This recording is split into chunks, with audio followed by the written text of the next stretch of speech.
All right, let's go more on that latest announcement by the Health Minister at OR Tambo International Airport, Dr. Zweli Mkhize, in announcing an increase in the number of coronavirus cases in South Africa. Our senior politics reporter, Ziyanda Ngcobo, is at that briefing. She's just been watching them speak. She's there for us now. All right, Ziyanda, good afternoon to you. What's the latest?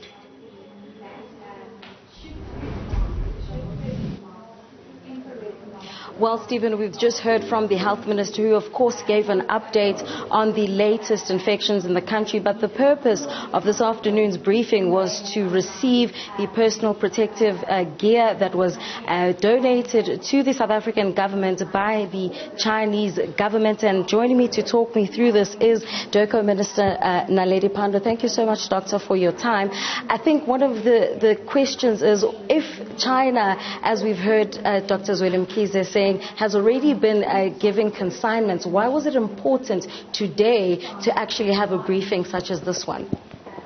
Well, this is the largest consignment that we've received from China, and we thought it important to publicly thank the People's Republic of China for this immense donation, which will assist our healthcare workers tremendously and the support staff that they work with.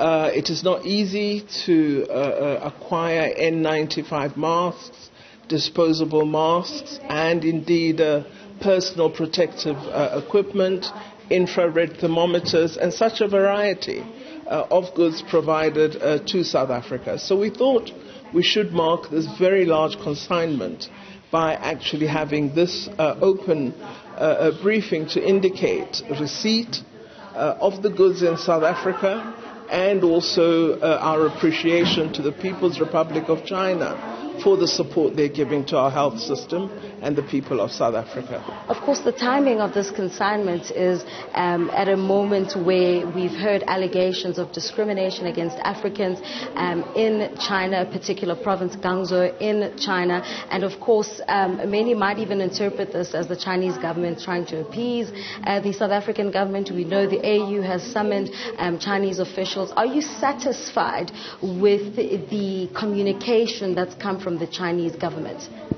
Well, at the moment, we're here to receive the consignment, and this has been underway and shipped to South Africa over several weeks of discussion. We've had contributions, donations by many within the private sector as well as the government of China.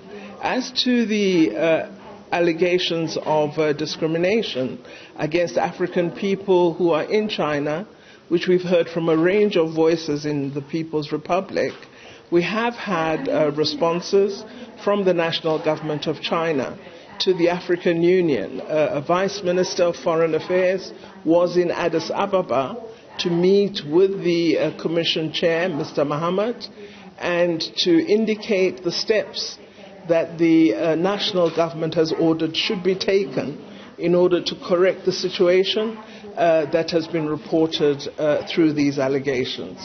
So we are urging the government of China to continue to act with the urgency and haste it has indicated.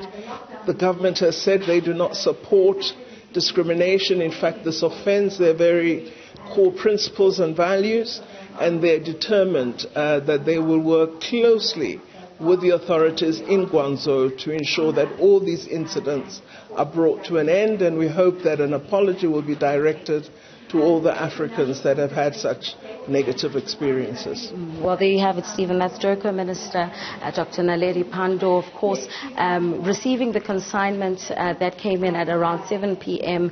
last night, but also talking about the diplomatic relations between China and Africa and the achievement of Agenda 2063, which the minister believes is still on the top of China's agenda, and actually the donation that came through and the continued assistance that South Africa has received from China is an indication of such commitment. Stephen? Ziyanda Ngcobo, thank you very much indeed. Really do appreciate it. All right, from that OR Tambo International briefing.